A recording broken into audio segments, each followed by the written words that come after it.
नमस्कार। प्राइम समाचारमा स्वागत छ। म संगीता कटुवाल र म सरोज कोइराला। सुरु गरौँ अहिलेसम्मका प्रमुख समाचारबाट। जसपाका अध्यक्षद्वय ठाकुर र यादवको 8 बुँदे सहमतिपछि राजनीतिमा तरङ्ग। ओली सरकारलाई समर्थन नगर्ने आफ्नै नेतृत्वमा सरकार बनाउने निर्णय। अझै घटेन संक्रमण र मृत्युदर। कोरोनाबाट एकै दिन 196 जनाको मृत्यु। 6891ले जिते कोरोना। संक्रमितले अस्पताल खचाखच, बेड पाउनै मुस्किल। नेपालमा कोरोना विरुद्धको खोप लगाएका संक्रमितको संख्या निकै न्यून। खोप नै संक्रमण रोक्न सक्ने चिकित्सकको सुझाव। खोप ल्याउन अझै समय लाग्ने। प्रधानमन्त्रीको शपथ विरुद्धको रिटमा सर्वोच्च अदालतद्वारा अन्तरिम आदेश दिन अस्वीकार। महान्याधिवक्ताको कार्यालय मार्फत 15 दिनभित्र लिखित जवाफ पेश गर्न आदेश। नेकपा एमालेको विवाद मिलाउन गठित कार्यदल जुट्यो छलफलमा। कार्यविधि, कार्यसूची र आचार संहिता तत्काल बनाएर लागू गर्ने निर्णय। पार्टीमा अन्तर्विरोध सिर्जना नगर्न अपिल। अमेरिकी राष्ट्रपति जो बाइडेनद्वारा आफ्नो आयकर सम्बन्धी विवरण सार्वजनिक। गत वर्ष मात्रै $6,07,336 आय गरेको उल्लेख। र जापानी चिकित्सकहरूद्वारा 66 दिनपछि हुन गइरहेको ओलम्पिक खेल रद्द गर्न सरकारलाई आग्रह। कोरोना संक्रमण अझै बढ्ने चेतावनी।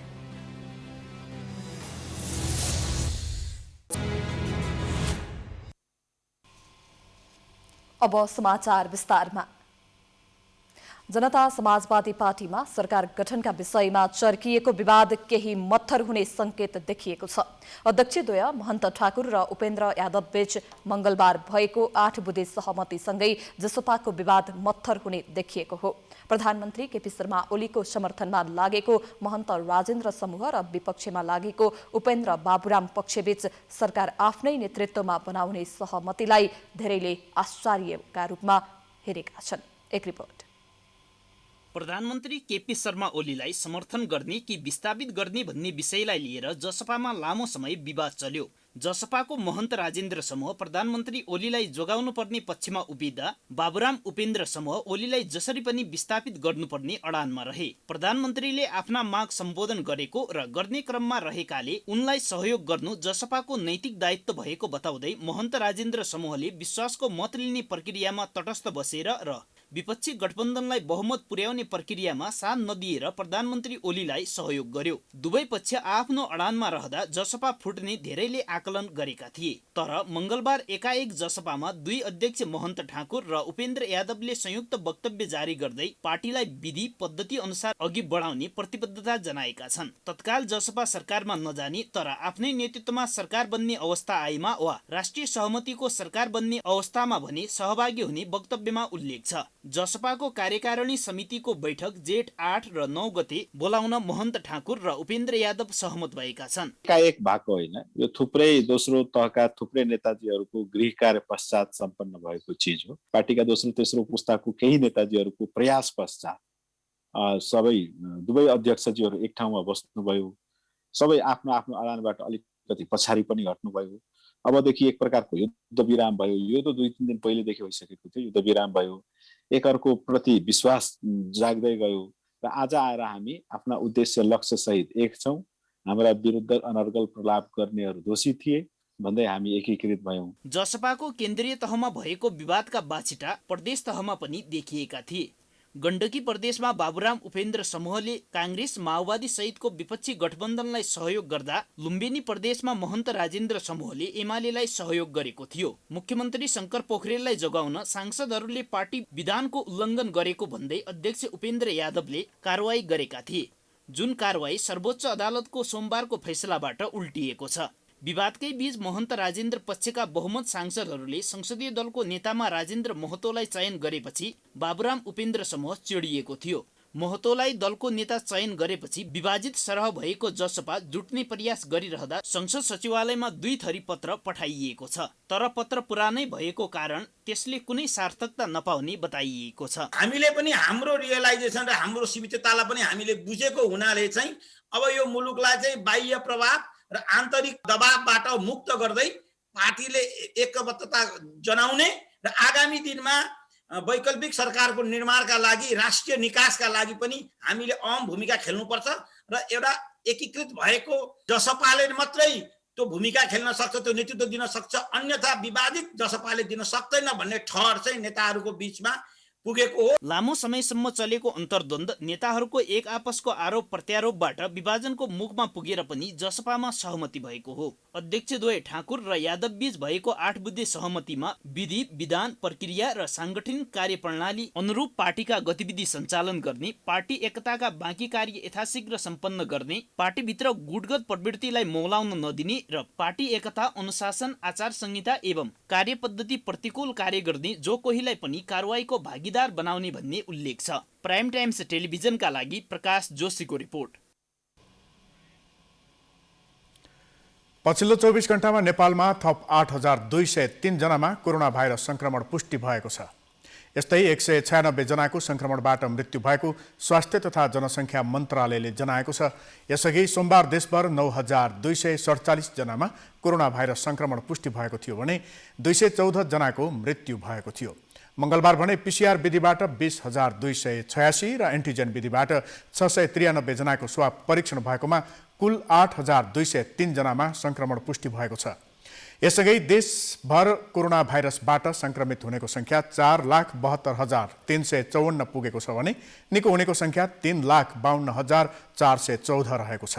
यसैगरी पछिल्लो 24 घण्टामा देशभर कोरोना निको हुनेको संख्या 6,891 रहेको छ। यस्तै देशभर सक्रिय संक्रमितको संख्या 1,14,529 पुगेको छ भने मृतकको कुल संख्या 5,411 पुगेको छ।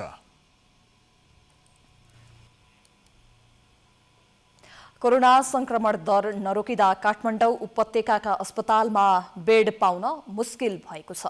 अक्सिजन र बेड अभावका कारण बिरामीले उपचार पाउन नै मुस्किल परेको छ। अस्पतालको गेटमै पुगेका सर्वसाधारणले उपचार नपाएर फर्किनुपर्ने बाध्यता छ। एक रिपोर्ट।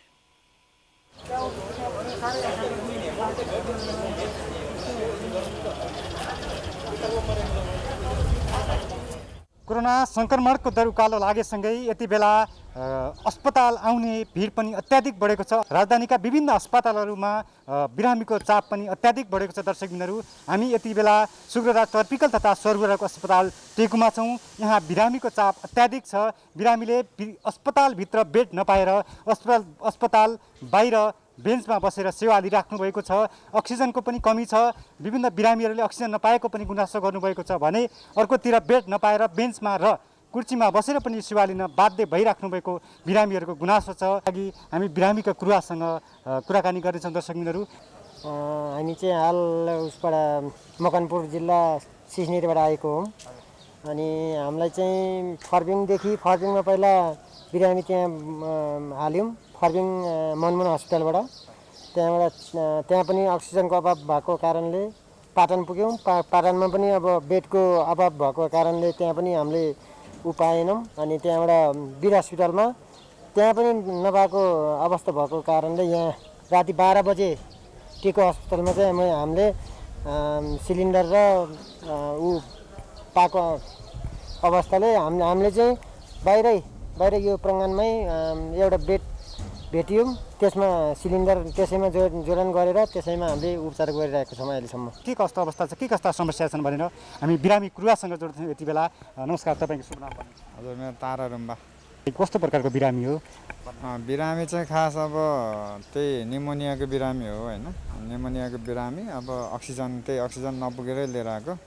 यहाँ चाहिँ अब सुरुमा आउँदाखेरि अक्सिजन पनि थिएन, बेड पनि थिएन। अनि बल्ल अब धेरै समयपछि चाहिँ अनि बेड पनि पाइयो, अक्सिजन पनि पाइयो।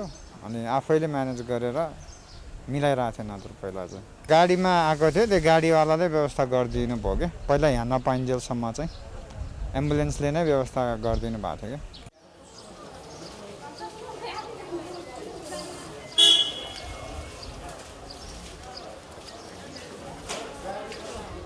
विभिन्न बिरामीका आफन्तहरूसँग कुराकानी गर्ने क्रममा हामी यहाँ कुराकानी जोडिरहेका छौँ। दर्शकबिनहरू, हजुर नमस्ते। म रोमनाथ तिवारी, मेरो दाई दधिराम तिवारीको डेट भएको राति 4 बजे अनि आएर डेड बडी पशुपति लाने आर्मीलाई ओर्ने भनेर बिहान 6 बजीदेखि मेसेज गरेर बसिराखेका छौँ। अहिलेसम्म गाडी नआएर कुरेर बसिराखिया छ। हजुरको बिरामी चाहिँ कोभिडकै कारणले कोभिडकै कारणले स्टारमा 15 दिन राखेर उहाँ नभएर फेरि यहाँ ल्याएर राखेको नि आज 15 दिन भयो। आज राति 4 बजे बित्नुभयो। र बिरामी चाहिँ अब 2-3 बजे बिहान बित्नुभयो। अहिलेसम्म चाहिँ अब सब व्यवस्थापनको लागि आर्मी आउने भन्ने कुरा छ। अब कहिले आउने के आउने अस्पतालले पनि हामीलाई उचित जानकारी दिएको छैन।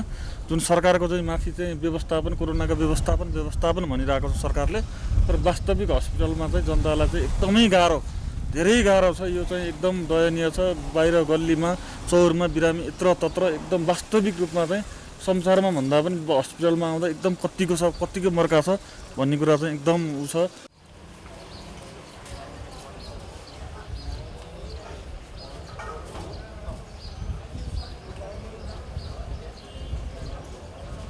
बिरामी हुँदा अस्पतालमा बेड नपाउनु त यो सामान्य कुरा भइसक्यो। दर्शकबिनहरू, यो पुरानै समस्या हो। विभिन्न अस्पतालमा जाने क्रममा हामीले भेटाएअनुसार बिरामी भइसकेपछि बिरामीले बेड पाइराख्नु भएको छैन। बिरामीले बेड पाउँदा अक्सिजन पाउनु भएको छैन। बिरामी उपचार नपाएर ज्यान गुमाइसकेपछि पनि लास व्यवस्थापनमा त्यत्तिकै कठिनाइ भइरहेको छ। भर्खरै नेपाल सरकारका वन मन्त्रीले पशुपतिमा लास जलाउन दाउराको कमी हुन दिँदैन भन्ने अभिव्यक्ति दिनुभएको थियो। त्यसै क्रममा अर्का सरकारका मन्त्रीहरू लास जलाउने मान्छेलाई हामीले 1000 रुपियाँ बढ्ता दिन्छौँ भनेर पनि अभिव्यक्ति दिनुभएको थियो। विभिन्न सरकारी पक्षले यसरी गैर जिम्मेवारीपूर्ण अभिव्यक्ति दिँदै आउनुभएको छ भने सर्वसाधारणले उपचार नपाएर ज्यान गुमाइराख्नु भएको छ र ज्यान गुमाइसकेपछि पनि लास व्यवस्थापनमा विभिन्न किसिमका समस्याहरू आउने गर्छन्। प्राइम टाइम टेलिभिजनका लागि क्यामेरामा मिलन मगरका साथमा प्रकाश पम, काठमाडौँ। समाचारको सिलसिला जारी छ। हामी विश्रामपछि आउँछौँ।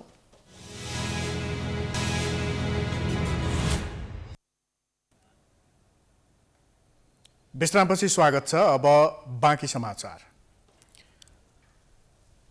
सरकारले कुल जनसङ्ख्याको 72%लाई प्राथमिकता तोकेर कोरोना भाइरस विरुद्धको निशुल्क खोप लगाउने अभियान सुरु गर्यो।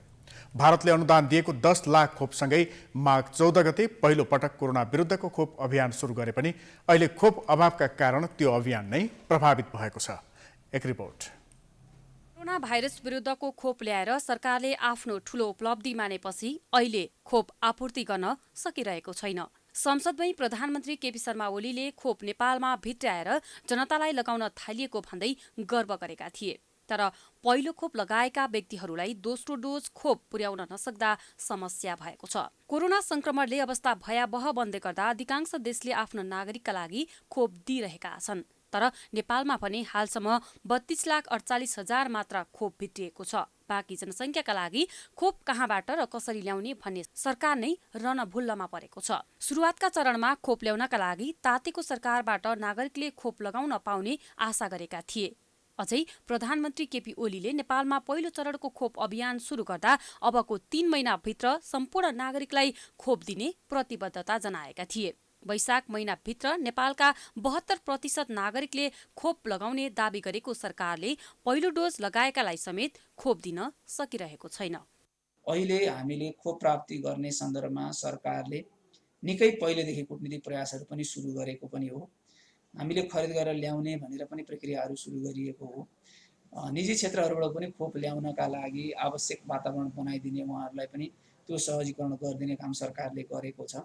तर खोप उत्पादन नै नभएको, खोप उत्पादन हामीले सोचेअनुसार उपलब्ध नहुने समस्याका कारणले हामीले सोचेअनुसार समयमा खोपहरू आइ नपुगेका हुन्। सरकारले खोप लगाउनका लागि असहज र झन्झटिलो भए पश्चात खोप ल्याउने जिम्मा निजी कम्पनीलाई दिएको छ। लोमस फार्मलाई रसियन स्पुत्निक भी खोप ल्याउने जिम्मा दिएको छ। सेरम इन्स्टिच्युटले उत्पादन गरेको कोभिसिल्ड, हुकुम डिस्ट्रिब्युटर्स र भारतकै बायोएनटेकले उत्पादन गरेको कोभ्याक्स ल्याउन इमरान फार्मलाई अनुमति दिएको छ। तर दुई ठूला खोप उत्पादक देशको बीचमा रहेको नेपालमा भने कोरोना खोपमा कमिसनको खेल हुँदा खोप अभियान नै प्रभावित बनेको छ। जिम्मा पाएका फार्महरूको अवस्था र उनीहरूको प्रक्रियाले नेपालमा तत्काल खोप आउने सम्भावना देखिँदैन। कुरालाई हामीले टेक्निकल ट्रान्सफर गर्न सक्ने कुरालाई हामीले ध्यान दिइरहेछौँ होइन, के गर्न सक्छौँ भनेर अब गभर्मेन्टले अप्रुभ गरेको छ। तर अब अब ठुलो राष्ट्रहरूले अब कति प्रायोरिटीमा राख्छन् नेपाललाई, हामीले पनि हाम्रो लेभलबाट पहल गरिरहेछौँ होइन। हामीलाई चाँडै भ्याक्सिन चाहिन्छ भन्ने कुरामा हामीले पहल गरिरहेछौँ। केही अपडेट आएको छैन। नेपालमा भने कोरोना विरुद्धको खोप अभावमा आम सर्वसाधारण मृत्युवरण गर्न बाध्य बनेका छन्। अहिले अस्पतालमा भर्ना भएका वा संक्रमण पुष्टि भएका मध्ये 80% नागरिकले खोप प्रयोग नगरेको र बाँकी 20%ले पहिलो डोज मात्र लगाएको र कोरोना विरुद्धको दुवै डोज खोप लगाएकाहरूमा भने संक्रमण पुष्टि भए तापनि गम्भीर अवस्थामा नपुगेको हुँदा खोपको प्रभावकारिता भएको चिकित्सक बताउँछन्। अस्पतालमा चाहिँ अहिले भर्ना हुने बिरामीहरूमा चाहिँ होइन भ्याक्सिन लागेको भन्दा भ्याक्सिन नलागेको बिरामीहरू चाहिँ सिभियर भएर भनौँ न जटिल प्रकृतिका आउने बढ्दो छ होइन। भ्याक्सिन 2 डोज लगाएको बिरामीहरू चाहिँ सिभियरिटी कम छ, उनीहरू चाहिँ माइल्ड सिम्पटममै छन् र उनीहरूलाई खासै धेरै मान्छेलाई अक्सिजन चाहिएको पनि छैन, आइसियुको एडमिसन चाहिएको पनि छैन। भारतबाट अनुदानमा आएको खोपसँगै हतारमा खोप अभियान सुरु गरेको नेपालमा सबै नेपालीले कोरोना भाइरस विरुद्धको खोप कहिलेसम्म लगाउन पाउने अनिश्चित जस्तै छ। अधिकांश नागरिक पहिलो डोज खोपको प्रतीक्षामा रहँदा पहिलो डोज लगाएकाहरूले समेत दोस्रो डोज कहिले लगाउन पाउने यकिन छैन। कोभ्याक्स अभियान मार्फत समेत खोप ल्याउन नसकेको सरकारले अग्रिम भुक्तानी दिइसकेको भारतीय खोप उत्पादक कम्पनीसँग समेत 10 लाख डोज खोप ल्याउन सकेको छैन। खोपको पहिलो डोज लगाएका नागरिकले दोस्रो डोज कहिले पाउलान् अनिश्चित हुँदा खोप नै नलगाएका नागरिक निराश बनेका छन्। सरकारले जारी गरेको निषेधाज्ञाका कारण यति बेला मानिसहरू घरभित्रै थुनिएका छन्। कोरोना संक्रमण रोक्न गरिएको निषेधाज्ञा पनि खासै प्रभावकारी देखिएको छैन, किनकि संक्रमण दर अझै घटेको छैन। घरभित्र बसेका सर्वसाधारणलाई दैनिक उपभोग्य वस्तु खरिदका लागि बिहान 10 बजेसम्मको समय दिएको छ, तर सोही समयमा अत्याधिक भिड लाग्दा संक्रमण फैलिने त्रास देखिन्छ। एक रिपोर्ट। सरकारले कोरोना संक्रमणको चेन ब्रेक गर्न लगाएको निषेधाज्ञा प्रभावकारी नदेखिँदा संक्रमण दर अझै घटेको छैन। काठमाडौँ उपत्यकामा सर्वसाधारणको हेलचेक्राइमा कुनै कमी आएको छैन। सडक तथा चोकमा अहिले पनि निजी सवारी साधनको लामो जाम देख्न सकिन्छ। विभिन्न पास तथा परिचय पत्र बोकेका मानिसहरूको कारण निषेधाज्ञा प्रभावकारी नदेखिएको हो। यस्तै अर्कोतर्फ काठमाडौँ उपत्यकामा बिहान 10 बजेसम्म मात्र उपभोग्य वस्तुको पसल खोल्न पाउने सरकारको नियम छ। छोटो समयको अवधिमा उपभोग्य वस्तु खरिद गर्नुपर्ने भएकाले बिहानको समयमा पसलहरूमा निकै भिड लाग्ने गरेको छ। बिहानको एक समय मात्र किन्नका लागि समय तोकिएकोले बजार जान पनि जोखिम बढेको सर्वसाधारणको गुनासो छ। समस्या त अब तपाईको अब त्यो रोगले गर्दाखेरि अब त्यो समस्या हामीले बुझ्नु पनि पर्यो। सरकारले बाध्यताले नै त्यो गर्नु परेको रहले त होइन। त्यो भएर अब त्यसको लागि चाहिँ आफै नै अब भ्याएसम्म अलिक चाँडो मिलाएर बरु 10 बजे अगाडि नै किनेर ल्याएर घरको काम 10 बजे पछाडि गरौँ होइन, घरमै बसेर त्यसो गर्दा चाहिँ सही होला कि जस्तो लाग्यो मलाई। समस्या त छ, अब बाध्यता सरकारकै हो, हाम्रै लागि त्यो गरेको, हामीले पनि अब त्यो समस्याले सरकारको योलाई समस्याले हामीले पनि बुझिदिनु पर्यो। यसअघि सरकारले बिहान र बेलुकाको समय छुट्याएर दुवै समयमा किन्न पाउने व्यवस्था गरेको थियो। तर काठमाडौँ, ललितपुर र भक्तपुरका प्रमुख जिल्ला अधिकारीको संयुक्त बैठकले वैशाख 29 गते राति 12 बजेबाट लागू हुने गरी जेठ 13 गते राति 12 बजेसम्मको लागि बिहानको समय मात्रै पसल खोल्न दिने निर्णय गरेपछि सर्वसाधारणको भिड लागेको हो। यो त एक प्रकारले अब कोरोना नियन्त्रणको लागि पनि 10 बजीसम्म खोल्नु एक प्रकारले सही पनि हो। तर यसलाई चाहिँ अब यतिले मात्रै चाहिँ हुँदैन, अब बेलुका पनि अलिकति पसल चाहिँ खोल्नुपर्ने हो। यसमा त अब समस्या नै हुन्छ। अब बिहान उठ्यो, अब खानासाना पकायो, अब अफिस पनि आउनु पर्ने हुन्छ। अब तरकारी किन्नु यताउति अरू किन्नुको अलिकति बिहान चाहिँ अब जस्तै हामी जस्तो अब जागिर गरेको मान्छेलाई चाहिँ अलिकति गाह्रो छ, अप्ठ्यारै हुन्छ। त्यसको लागि चाहिँ बेलुका एकछिन खोलिदियो भने चाहिँ सजिलो हुन्थ्यो। जस्तै हामी अफिसबाट छुट्टी भइसक्यो, यसो किन्दै किन्दै घर जान्थ्यौँ। सरकारले यो गर्दै चाहिँ अलिक राम्रो हुन्थ्यो, जस्तै किनमेलमा अलिकति सहज हुन्थ्यो। त्यसमा त भिडभाडै हुन्छ। पसलहरू सानो किराना पसल भनौँ यताउति सबै भिड नै हुन्छ प्राय गरी। नेपालमा कोरोना संक्रमण तीव्र रूपमा बढिरहेको छ भने आधा मानिसहरू काठमाडौँ छाडिसकेका छन्। आम उपभोक्ता अहिले रोगसँगै भोकको चपेटामा रहेका छन्। काम गरेर खाने मजदुरहरू यस निषेधाज्ञाबाट थप प्रभावित भएका छन्। काम नपाएकोले कसरी बाँच्ने भन्ने चिन्ताले मानिसहरूलाई सताउन थालेको छ। यो त एकदम बेठिक कुरा हो होइन। अब पैसा भएर नि कति मान्छेले किनेर खानु पाउनु भएको छैन होइन। त्यही नै एकदम गाह्रो कुरा हो। एकदम समस्या हुन्छ, ठुलो समस्या हुन्छ होइन। अब करेक्ट टाइम त कसलाई पनि थाहा हुन्छ र होइन। बिहान अब 10 बजे नै अब पसल बन्द गर्ने, अब म पनि हेर्नु पानीकै भरमा हिँडिरहेको छु होइन। यहाँ अब खानेकुराहरू अब कहीँ पनि पाइँदैन। हजुर यसमा अब 10 बजेदेखि 12 अथवा 1 बजीसम्म होइन टाइम मिलाएर चाहिँ अलिकति सहज गरिदियो भने जस्तो लाग्छ मलाई चाहिँ। सरकारले पसल खोल्ने समय अझ छुट्याउँदा पसल बन्द हुने डरले एकैचोटि सबैजना भेला हुने भएकोले कोरोना संक्रमण अझ उच्च दरमा फैलने सम्भावना छ। तर मानिसहरूले सरकारले तोकेको स्वास्थ्य मापदण्डको समेत पालना नगर्दा झनै संक्रमणको जोखिम बढेर गएको छ। प्राइम टाइम्स टेलिभिजनका लागि क्यामेरामा मिलन मगरको साथमा मनिषा भण्डारी, काठमाडौँ। प्रधानमन्त्री केपी शर्मा ओलीको शपथ ग्रहण बदर गर्न माग गर्दै परेको रिटमा सर्वोच्च अदालतले अन्तरिम आदेश दिन अस्वीकार गरेको छ। रिट निवेदकले प्रधानमन्त्रीले पुनः शपथ लिनुपर्ने र पुनः शपथ नलिँदासम्म प्रधानमन्त्रीको हैसियतमा कामकाज गर्न रोक लगाउन अन्तरिम आदेश माग गरे पनि सर्वोच्चले अन्तरिम आदेश दिन भने अस्वीकार गरेको हो। प्रधान न्यायाधीश चोलेन्द्र शमशेर जबराको इजलासले अन्तरिम आदेश दिन अस्वीकार गरे पनि निवेदनलाई भने अग्राधिकार दिन आदेश दिएको छ। 15 दिनभित्र महान्यायाधिवक्ताको कार्यालय मार्फत लिखित जवाफ पेश गर्न समेत आदेश दिएको छ। प्रधानमन्त्री ओलीले वैशाख 31 गते प्रधानमन्त्रीको शपथ ग्रहण गर्ने क्रममा राष्ट्रपति विद्यादेवी भण्डारीले भनेको शपथको बेहोरा अनुसार शपथ लिनुभएको थिएन। प्रधानमन्त्री ओलीले राष्ट्रपतिले भनेको शब्द उच्चारण गर्न नमानी त्यो पर्दैन भन्नुभएको थियो। प्रधानमन्त्रीको उक्त क्रियाकलापले संविधानको उल्लङ्घन भएको राष्ट्रपति र राष्ट्रपति संस्थाको मर्यादामाथि आँच पुगेको भन्दै सर्वोच्च अदालतमा सोमबार 4 रिट निवेदन परेका थिए, जसमा राष्ट्रपति कार्यालय, प्रधानमन्त्री ओली र प्रधानमन्त्री तथा मन्त्री परिषदको कार्यालय लगायतलाई विपक्षी बनाइएको थियो। त्यस्तै सांसद नरहेका 7 मन्त्रीलाई पदमुक्त गर्नुपर्ने पनि रिट निवेदनमा माग गरिएको थियो। गैर सांसदका रूपमा एक पटक मात्रै मन्त्री हुन पाउने भए पनि प्रधानमन्त्री ओलीले 7 जना गैर सांसदलाई दोहोर्याएर मन्त्री बनाएको भन्दै उनीहरूलाई पदमुक्त गर्नुपर्ने मागसहित रिट परेका थिए। गृहमन्त्री रामबहादुर थापा, ऊर्जा जलस्रोत र सिँचाइ मन्त्री टोपबहादुर रायमाझी, उद्योग वाणिज्य तथा आपूर्ति मन्त्री लेखराज भट्ट, शहरी विकास मन्त्री प्रभु शाह, खानेपानी मन्त्री मणिचन्द्र थापा, श्रम रोजगार तथा सामाजिक सुरक्षा मन्त्री गौरी शङ्कर चौधरी र युवा तथा खेलकुद मन्त्री दावा तामाङलाई पदमुक्त गर्न माग गरिएको थियो।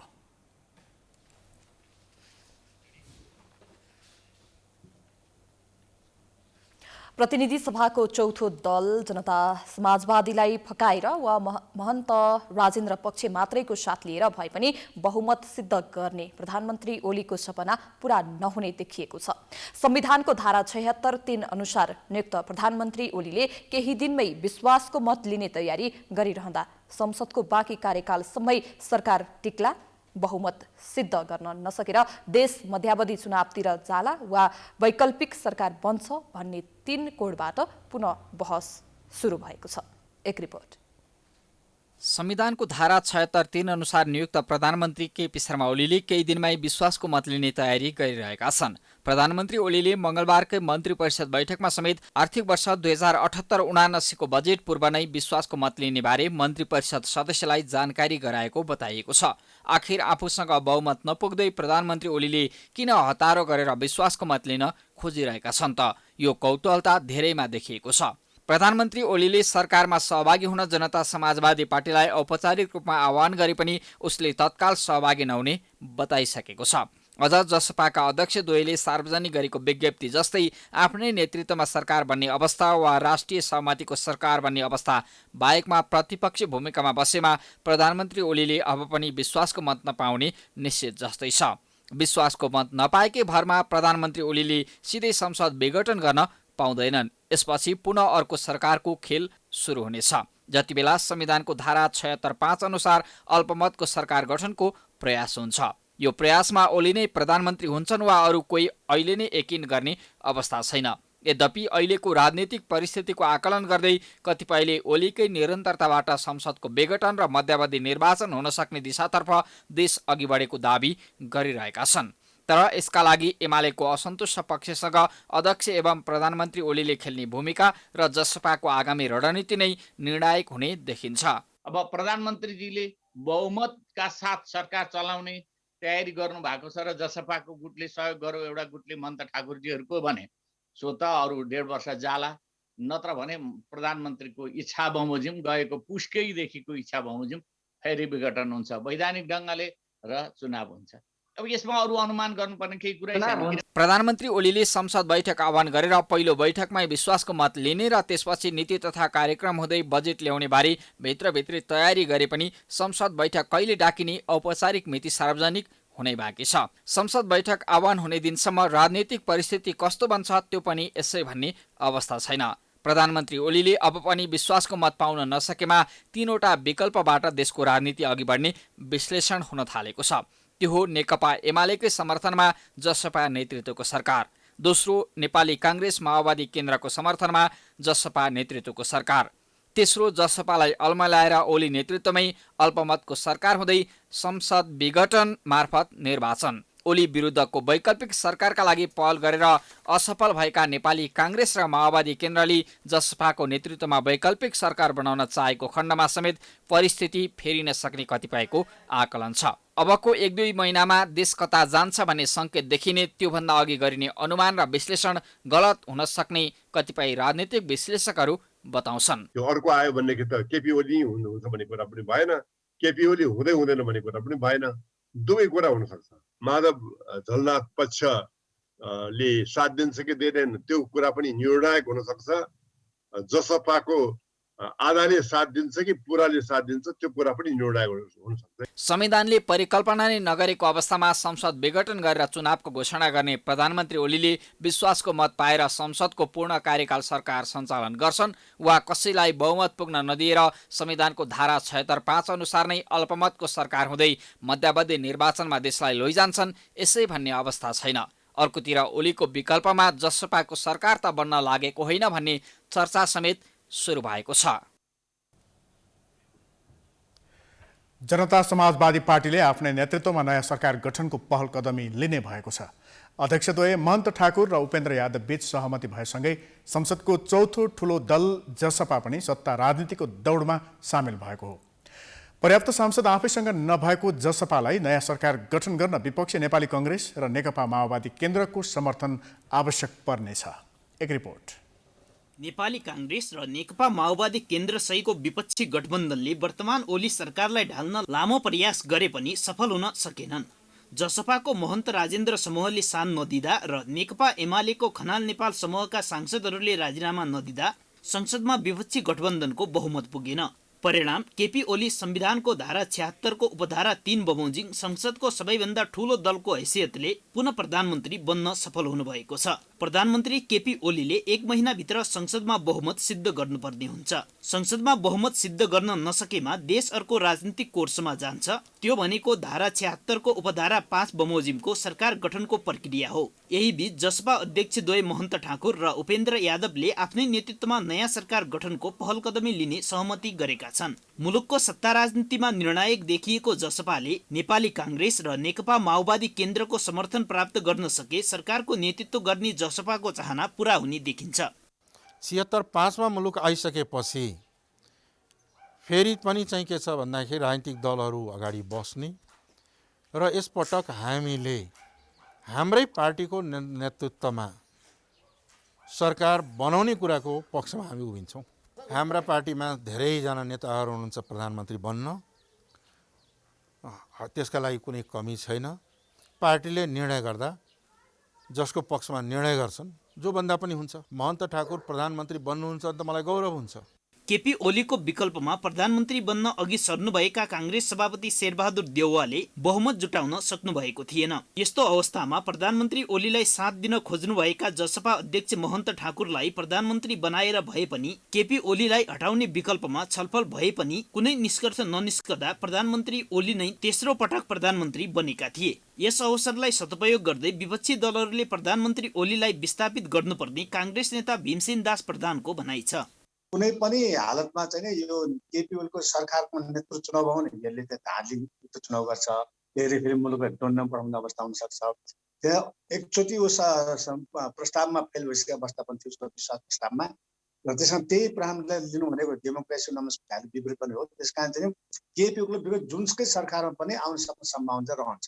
जसपाले यो कुरा प्रस्ताव ल्याइसकेपछि त्यसमा काङ्ग्रेस पार्टीले छलफल गर्छ, केन्द्रीय कार्य समिति बस्छ र जहाँसम्म लाग्छ चाहिने नेपाली काङ्ग्रेसले चाहिँ नि अब जसपाको नेतृत्व सरकार बनाउने अवस्था आउन सक्छ। विगतमा प्रधानमन्त्री केपी ओलीलाई समर्थन गर्नुपर्छ भन्ने पक्षमा महन्त राजेन्द्र समूह र ओलीलाई विस्थापित गर्नुपर्छ भन्ने मान्यतामा बाबुराम उपेन्द्र समूह रहँदा जसपाभित्र द्विधा देखिएको थियो। मंगलबारको निर्णयसँगै जसपा एकमत भएको छ। केपी ओली सरकारलाई ढाल्न हरसम्भव प्रयास गरिरहेका काङ्ग्रेस र माओवादी केन्द्रले पनि समर्थन गरेमा जसपा सरकार बन्ने सम्भावनालाई नकार्न सकिँदैन। प्राइम टाइम्स टेलिभिजनका लागि प्रकाश जोशीको रिपोर्ट।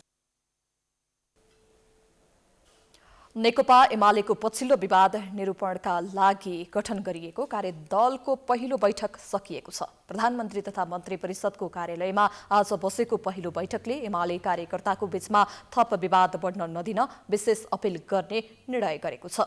बैठकले सहमतिहरू निर्माणका लागि एउटा कार्यविधि र आचार संहिता तयार गर्ने निर्णय समेत गरेको छ।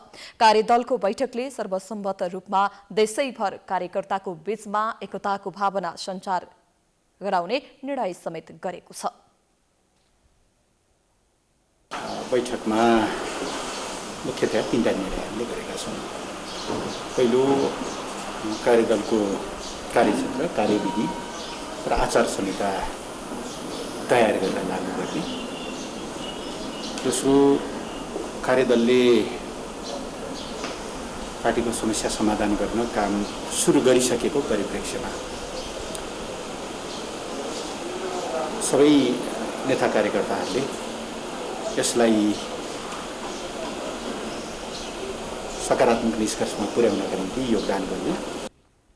एमाले अध्यक्ष केपी शर्मा ओली र वरिष्ठ नेता माधव कुमार नेपालले 3 दिनको समय तोकेर जेठ 2 गते 10 सदस्यीय कार्यदल गठन गर्नुभएको थियो।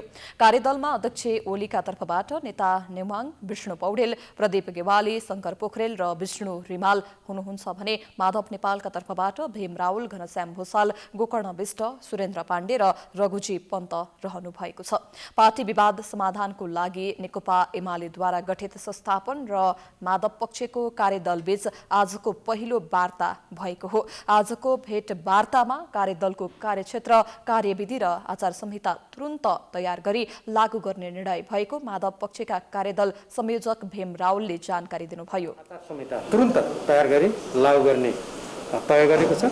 त्यस्तै गरेर पार्टीमा देखिएका समस्याहरूलाई यथोचित रूपमा समाधान गर्दै पार्टी पङ्क्तिलाई एकताबद्ध रूपमा अघि बढाउन कार्यदलले सबैसँग सहयोग र सद्भावको लागि आग्रह गरेको छ। त्यसको सँगसँगै पार्टी एकता र समुदायलाई वृद्धि गर्न तथा एक आपसमा अविश्वास, असहयोग र अन्तर्विरोध सिर्जना हुने काम कुराबाट अलग रहन पार्टी पङ्क्तिलाई हार्दिक आह्वान गर्ने पनि निर्णय गरेको छ। भोलि पुनः यो कार्यदलको बैठक बस्छ। पार्टी एकता र समझदारीलाई वृद्धि गर्न तथा एक आपसमा अविश्वास, असहयोग र अन्तर्विरोध सिर्जना हुने कामबाट अलग रहन पार्टी पङ्क्तिलाई हार्दिक आह्वान गर्ने निर्णय गरेको छ। मंगलबारको वार्तामा विष्णु पौडेल र शङ्कर पोखरेल काम विशेषले अनुपस्थित रहेको भन्दै नेता राउलले बैठक पुनः बुधबारका लागि तय गरिएको बताउनुभयो।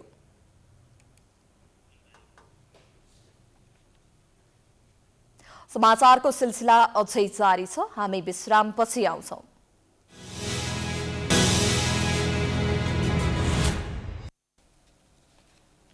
विश्रामपछि स्वागत छ। अब बाँकी समाचार।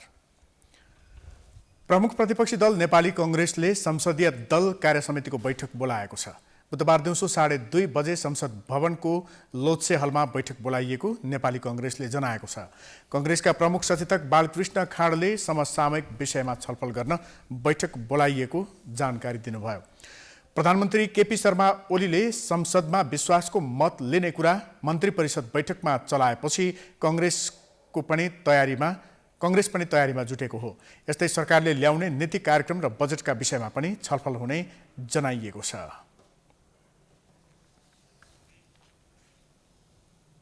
राष्ट्रिय सभा सदस्य उपनिर्वाचनका लागि लुम्बिनी प्रदेशमा 2 जनाको उम्मेदवारी परेको छ। कांग्रेस, माओवादी केन्द्र, जनता समाजवादी पार्टी र राष्ट्रिय जनमोर्चाका तर्फबाट दीर्घ नारायण पाण्डे र एमालेका तर्फबाट चन्द्रबहादुर खड्काले दाङ स्थित मुख्य निर्वाचन अधिकृतको कार्यालयमा उम्मेदवारी दिएका हुन्। 4 दलीय गठबन्धनबाट उम्मेदवारी दिएका कांग्रेसका पाण्डे यसअघि लुम्बिनी प्रदेशसभा सदस्य थिए। एमालेका तर्फबाट प्रदेशसभा सदस्य निर्वाचित उनी केही दिन अघि सांसद पदबाट राजीनामा दिएर नेपाली कांग्रेसमा प्रवेश गरेका हुन्। यसैगरी एमालेका तर्फबाट उम्मेदवारी दिएका खड्का यसअघि पनि राष्ट्रिय सभा सदस्य उम्मेद्वार थिए। माओवादीबाट निर्वाचित अर्घाखाँचीका उनलाई एमाले प्रवेश गरेपछि माओवादीले कारबाही गरेको थियो। माओवादी कारबाहीपछि रिक्त रहेको राष्ट्रिय सभा सदस्य पदका लागि एमाले उनलाई नै पुनः उम्मेद्वार चयन गरेको हो। यही 17 गते तय गरिएको उपचुनावमा लुम्बिनी प्रदेशसभा सदस्य र गाउँपालिका र नगरपालिकाका प्रमुख उपप्रमुख गरी 296 मतदाता रहेका छन्।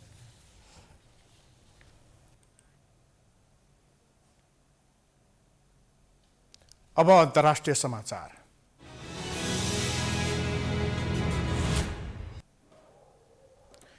अमेरिकी राष्ट्रपति जो बाइडेनले आफ्नो आयकर सम्बन्धी विवरण सार्वजनिक गरेका छन्।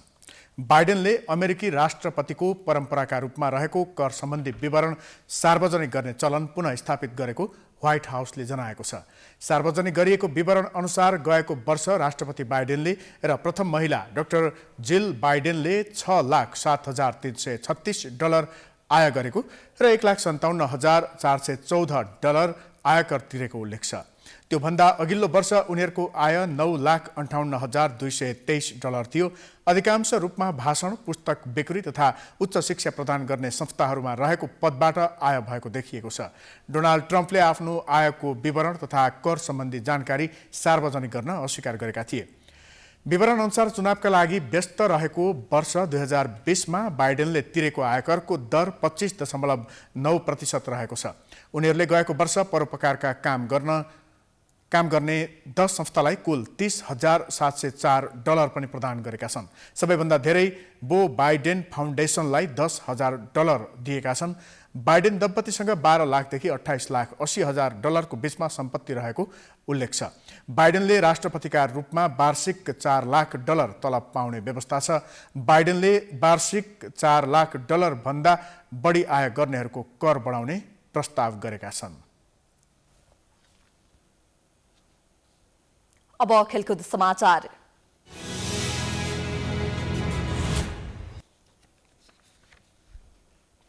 जापानका चिकित्सकहरूको एक समूहले जापानमा 66 दिनपछि हुन गइरहेको ओलम्पिक खेल रद्द गर्न आग्रह गरेका छन्।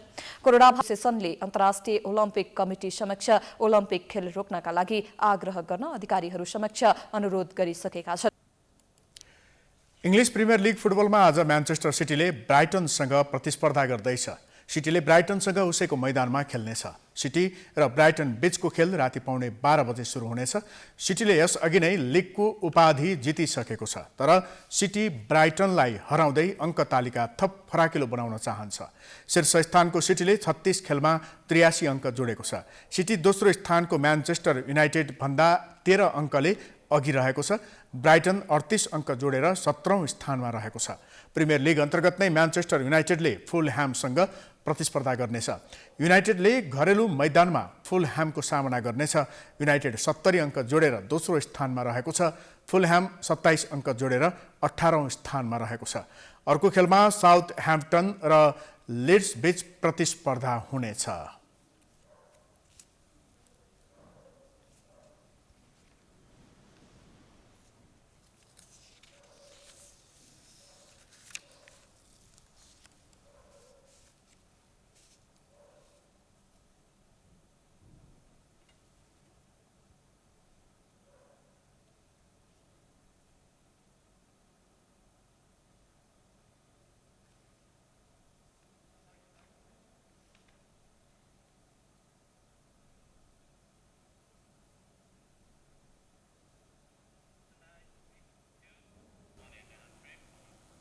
यो सँगै हामी समाचारको अन्त्यमा आइपुगेका छौं। जाँदा जाँदै प्रमुख समाचार पुनः एकपटक।